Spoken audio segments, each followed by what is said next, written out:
चलिए, आप देख रहे हैं न्यूज इंडिया, आपके साथ मैं दीपिका सिंह। सबसे पहले आपको लिए चलते हैं आम आदमी पार्टी की प्रेस कॉन्फ्रेंस में। संजय सिंह क्या कुछ कह रहे हैं? ये मुद्दों से, बड़े मुद्दों से, पुलवामा जैसे मुद्दों से, अडानी के महाघोटाले जैसे मुद्दों से ध्यान हटाने के लिए कल से दिल्ली के मुख्यमंत्री अरविंद केजरीवाल के घर को लेकर चर्चा की जा रही है। पहली बात तो मैं आपको ये बता दूं कि ये घर जो दिल्ली के मुख्यमंत्री का बना था वो 80 साल पुराना 1942 में बना हुआ घर था। दूसरी बात, एक नहीं 3 घटना हुई उस घर के अंदर। एक में मुख्यमंत्री के माता पिता जिस कमरे में रह रहे थे उसकी छत गिर गई। दूसरी घटना में मुख्यमंत्री जिस कमरे में रह रहे थे उसकी छत गिरी। तीसरी घटना में मुख्यमंत्री जहां पर लोगों से मिलते हैं उसकी छत गिर गई। उसके बाद पीडब्ल्यूडी विभाग ने यह सजेस्ट किया कि भाई इस घर को तोड़ के नया घर बनाने की आवश्यकता है, और वो घर बनाया गया। 30 करोड़ की लागत से वो घर बनाया गया, जिसको लेकर कल से चर्चा हो रही है। दिल्ली के लाट साहब एलजी, उनके घर की मरम्मत में, मात्र मरम्मत में, नया घर बनाने की बात मैं नहीं कर रहा हूं, मात्र मरम्मत में 15 करोड़ रुपए खर्च होते हैं। गुजरात के मुख्यमंत्री विजय रूपानी, उनका उड़न खटोला खरीदने में 191 करोड़ रुपए खर्च होते हैं। मध्य प्रदेश के मुख्यमंत्री शिवराज सिंह, उनका उड़न खटोला खरीदने में, उनका हवाई जहाज खरीदने में 65 करोड़ रुपए खर्च होते हैं। इधर सौराष्ट्र तमिल संगमम का समापन समारोह है, जिसमें सौराष्ट्र तमिल संगमम में पीएम मोदी इस वक्त संबोधित कर रहे हैं। जानिए। एक शक्ति की उपासना का उत्सव भी है। ये भगवान सोमनाथ और भगवान रामनाथ के रूप में एक शिव की भावना का उत्सव भी है। ये संगमम नागेश्वर और सुंदरेश्वर की धरती का संगम है। ये श्री कृष्ण और श्री रंगनाथ की धरती का संगम है। ये संगम है नर्मदा और वैगई का। ये संगम है डांडिया और कोलाठम का। ये संगम है द्वारिका और मदुरई जैसी पवित्र पुरियों की परंपराओं का।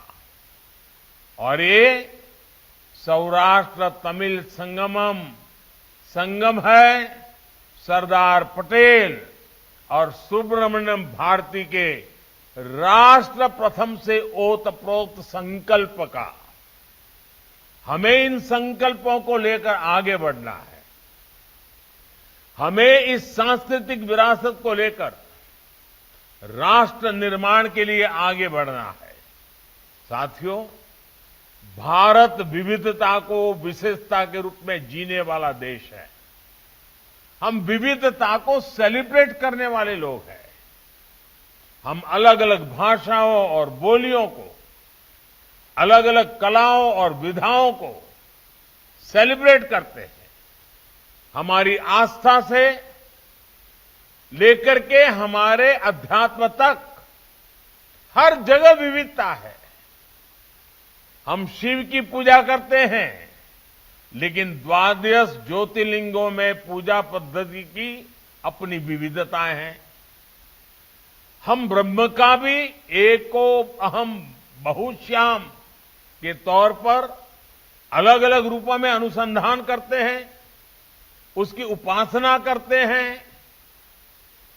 हम गंगे च यमुने चैव गोदावरी सरस्वती जैसे मंत्रों में देश की अलग अलग नदियों को नमन करते हैं।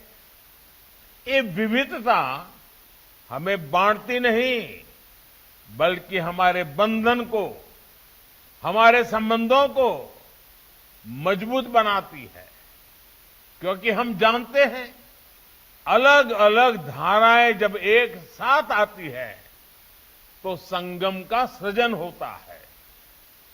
इसलिए हम नदियों के संगम से लेकर कुंभ जैसे आयोजनों में विचारों के संगम तक इन परंपराओं को सदियों से पोषित करते आए हैं।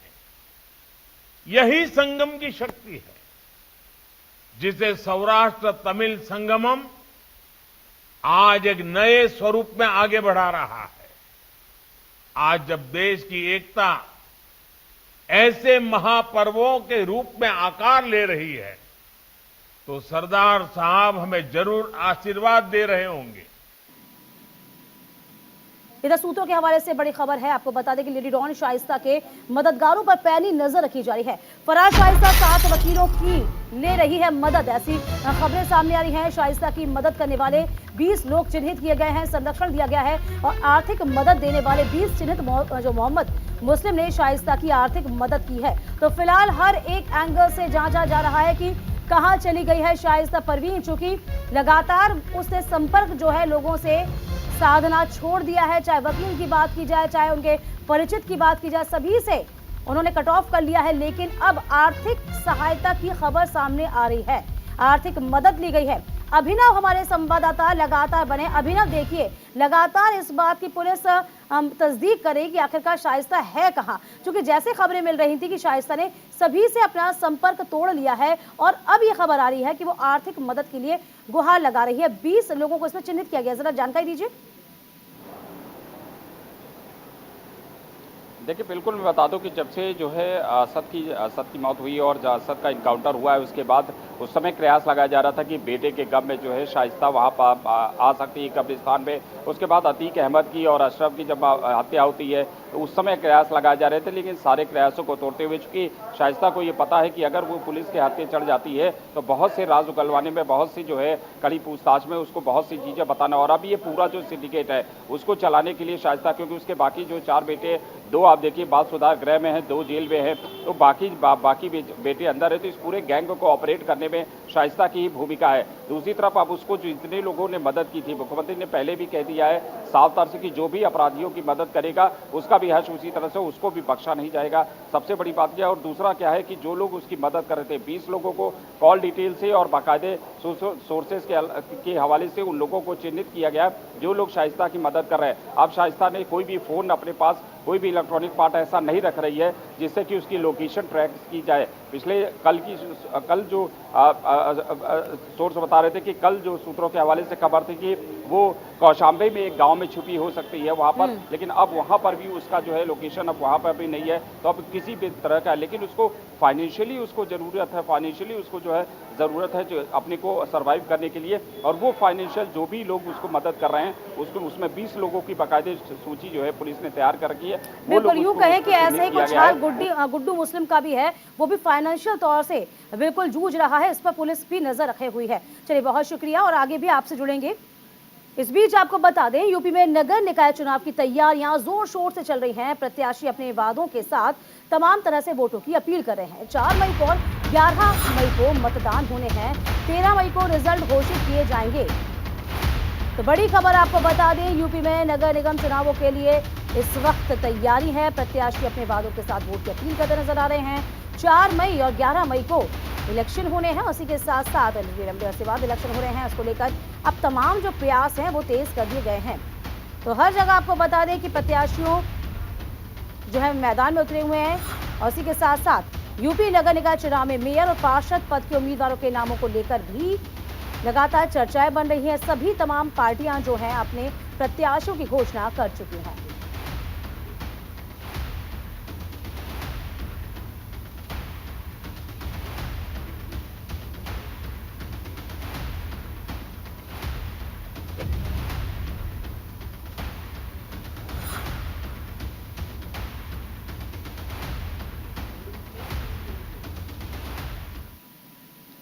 चलिए, नगर निकाय चुनाव को लेकर किस तरीके से तैयार है इस वक्त प्रदेश, हमारे तमाम संवाददाता अलग अलग जगह से हमारे साथ जुड़े हुए हैं। वाराणसी से हैं मदन मोहन, इसके साथ ही साथ हमारे साथ जुड़े हुए हैं मुरादाबाद से भी और लखनऊ से भी हमारे संवाददाता हमारे साथ नजर बनाए हुए हैं, अभिनव भी हैं। सबसे पहले बनारस का हम रुख करते हैं, वाराणसी का रुख करेंगे। यहाँ का जो माहौल है आप कैसा देख पा रहे हैं मदन मोहन? जी तो बिल्कुल ये बताना चाहूंगा, जिस तरह से अगर कहा जाए वाराणसी की बात करें, वाराणसी जो है प्रधानमंत्री नरेंद्र मोदी का संसदीय क्षेत्र है और यहाँ पर लगातार अगर हम बात करें तो 1995 से मेयर पद पे जो है यहाँ पे भारतीय जनता पार्टी का कब्जा रहा है। ऐसे में अगर बात करें, जैसे जैसे अगर कहा जाए कि तापमान में जो है वृद्धि हो रही है, वैसे वैसे जो है चुनाव के जब मतदान की तारीखें जब नजदीक आ रही है तो ऐसे ऐसे कहा जाए तो उसकी गर्मी जो है बढ़ती हुई नजर आ रही है। तो ऐसे में भारतीय जनता पार्टी के साथ साथ जो है तमाम राजनीतिक दल जो है अब मैदान में उतर चुके हैं। इस समय तस्वीरों में आप देख सकते हैं कि यहाँ पे भारतीय जनता पार्टी के लोग कार्यकर्ता हैं और डोर टू डोर कैंपेनिंग कर रहे हैं। जिस तरह से भारतीय जनता पार्टी के ने कहा है और खास करके नरेंद्र मोदी ने कहा था कि बूथ जीतो, यानी कि कहा जाए बूथ जीतो और वोट जीतो, तो इस तरह से चुनाव जीतो की बात कही थी। तो ऐसे में जो है इस तरह से तमाम जो है भारतीय जनता पार्टी के कार्यकर्ता जो है पहुंचे हैं, डोर टू डोर कैंपेनिंग कर रहे हैं। लोगों को जो है विकास कार्यों को, जो भारतीय जनता पार्टी के कार्यकाल में जो विकास हुए हैं, यानी कि 9 साल के मोदी से कार्यकाल में और योगी जी के कार्यकाल में जो विकास हुए हैं, उन विकास के मुद्दों को लेकर के भारतीय जनता पार्टी जो है यहाँ पर जो है लोगों के बीच में जा रही है। वहीं अगर हम बात करें तो कांग्रेस और समाजवादी पार्टी जो है इसमें ये कह रही है कि जिस तरह से भारतीय जनता पार्टी विकास का मुद्दा की बात कर रही है तो वो तो शहरों में तो कुछ दिख सकता है, लेकिन जैसे ही आउटर में हम जाते हैं तो वो विकास का मुद्दा नहीं है। हालांकि जिस तरह से अगर कहा जिस तरह प्रधानमंत्री नरेंद्र मोदी यहाँ पर सांसद है, उसके बाद यहाँ पर लगातार कहा जाए तो विकास के कार्य हुए हैं। तो ऐसे में 95 से कहा जाए तो भारतीय जनता पार्टी का मेयर पे कब्जा रहा है। इस समय कुछ लोग मौजूद हैं, उनसे बात कर लेते हैं। किस तरह की तैयारी है इस वक्त? हम लोग की तैयारी बहुत अच्छी है, बूथ स्तर तक हम लोग की तैयारी बहुत मजबूत है। डोर टू डोर कैंपेनिंग हो रही है, पर्ची घर घर बट रही है और निश्चित रूप से हम लोग सफल होंगे। भारतीय जनता पार्टी के का अगर कहा जाए तो डोर टू डोर जिस तरह से कैंपेन कर रहे हैं, क्या मुद्दा लेकर कर रहे हैं, विचार है आपको? हम देखिए विकास के मुद्दे पर जो माननीय प्रधानमंत्री जी के नेतृत्व में जो विकास के मुद्दे पर पूरे भारत में लोकसभा विधानसभा अब स्थानीय निकाय में भी वही विकास का मुद्दा है और माननीय प्रधानमंत्री जी के नेतृत्व में विकास घर घर दिख रहा है। और हमारे लोकल जो कहा जाता है कि भाई ट्रिपल इंजन की सरकार इस बार बनाने की बात हो रही है। पिछले 5 वर्षों में बनारस काफी बदल चुका है। बनारस शहरी क्षेत्र के साथ साथ आउटर क्षेत्र भी काफी बिल्कुल, देखिए बनारस तो बहुत बदल चुका है, इसकी आबो हवा भी दिखाई देगी। अब ये देखना बहुत दिलचस्प होगा कि नगर निकाय चुनाव में वही चीजें देखेंगे। हम आप पे वापस जुड़ेंगे, आपके पास वापस आऊंगी मैं। इसके बाद मुरादाबाद का मैं रुख कर लेती हूँ। स्वाले हसन, मुरादाबाद की क्या स्थिति है? चूंकि कहा जाता है कि जातिगत समीकरणों का बहुत ध्यान रखा जाता है। यदि हम बहुजन समाजवादी पार्टी को ही ले लें तो ये देखा गया है कि एक बार फिर से यहाँ पर मुस्लिमों पर दाव खेला गया है। तो यहाँ का जो एरिया है मुरादाबाद का, मेरठ का आसपास का क्षेत्र, इस पे वर्चस्व ज्यादा भी है। तो यहाँ क्या कंडीशन दिखाई पड़ती है आपको, स्वाले हसन? मैं आपको बता दूं, मुरादाबाद में इस वक्त भाजपा से मोहम्मद यामीन को प्रत्याशी उतारा गया है, तो वही कांग्रेस से हाजी रिजवान कुरैशी को, तो वही समाजवादी पार्टी से हाजी रेशमी सिंह को उतारा गया है। जहाँ 3 लोग मुस्लिम दिखाई दे रहे हैं तो वहीं बीजेपी ने फिर से भरोसा विनोद अग्रवाल को पर जताया है। जहाँ मुस्लिम लोगों का कहना है कि इस बार हम कांग्रेस की तरफ जा सकते हैं, क्योंकि समाजवादी पार्टी के जो उम्मीदवार हैं उनको कुछ लोगों का दावा है कि उन्हें नहीं पहचानते, इसलिए उन लोगों का कहना है। वहीं बीएसपी पर आ जाए, मोहम्मद यामीन पर आ जाए, तो उनके साथ अब भी बीएसपी का जो वोट बैंक है वो उनके साथ बना हुआ है। वहीं वो मुस्लिमों को अपनी तरफ रुझाने में लगे तो हुए वो रूठों को मनाने की कवायद कही जाएगी अभी इसको, जिस तरीके से बसपा ने कार्ड खेला है। लेकिन इन सब के अलावा हम ये भी देख पा रहे हैं, चूंकि जातिगत समीकरणों का बड़ा ख्याल रखा जाता है, नगर निकाय चुनाव हो, चाहे लोकसभा चुनाव हो, आम या फिर यूं कहो कि विधानसभा चुनाव हो, लेकिन जब नगर निगम चुनाव की बात आती है तो मुद्दे अलग हो जाते हैं। क्योंकि मुद्दे जो होते हैं छोटी सरकार के मुद्दे हो जाते हैं। क्या इनको ध्यान में रखा जाएगा इस वक्त? अभिनव, जो इस वक्त तासीर बता रही है प्रदेश की, वो क्या कहती है अभिनव?